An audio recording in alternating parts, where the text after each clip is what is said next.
मिठी नदीने आता धोक्याची पातळी ओलांडलेली आहे।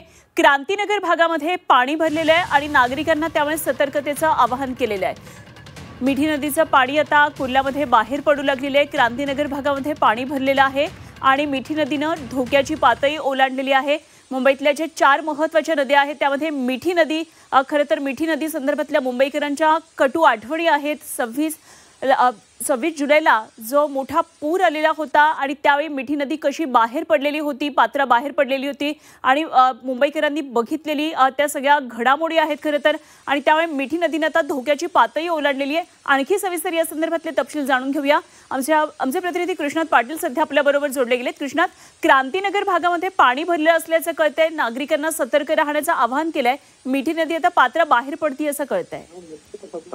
मिठी नदीचं पात्रा बाहेर पडण्याची सध्या सर्वात जास्त शक्यता वर्तवली जात आहे। कारण जो समुद्राला भरती आणि त्याचबरोबर मुसळधार मिठी नदीनं उग्ररूप धारण करत आलं आहे आणि जिल्ह्याला सर्वात जास्त फटका हा क्रांतीनगर परिसर जो आहे तिथं बसला होता आणि आता देखील त्या परिसरामध्ये पाणी झालेलं आहे। त्या परिसराच्या केलं जात आहे अशा प्रकारच्या देखील मुंबई महापालिकेकडून केलं जात आहे।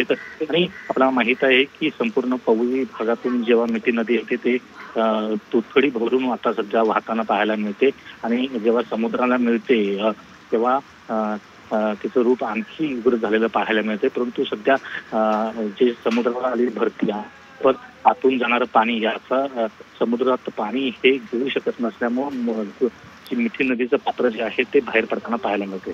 ठीक, धन्यवाद कृष्णात दिलेल्या माहितीसाठी आणि वेळोवेळी अपडेट आपल्याकडून जाणून घेत राहू। कृष्णात पाटील आमचे प्रतिनिधी आपल्याबरोबर येते। तर मुंबईमध्ये अशा प्रकारे मुसळधार पावसामुळे दैना उडालेली आहे मुंबईकरांची। कुर्ल्यामध्ये मिठी नदीचं पाणी आता बाहेर पडलेलं आहे। क्रांतीनगर भागामध्ये हे पाणी आता साचल्याचं कळतंय।